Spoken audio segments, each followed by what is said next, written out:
ఆ మాట ఇచ్చిన శ్రీమతి సోనియా గాంధీ గారు ఎలా అయినా మాట నిలబెట్టుకోవాలని ఎన్ని ప్రయత్నాలు చేసినా, ఎన్ని అవాంతరాలు వచ్చినా, ఎంతమంది అడ్డంకులు సృష్టించినా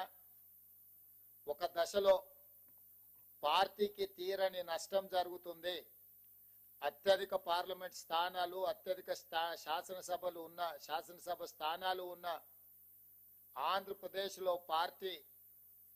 మనుగడనే కష్టమవుతుందని చెప్పి అన్నా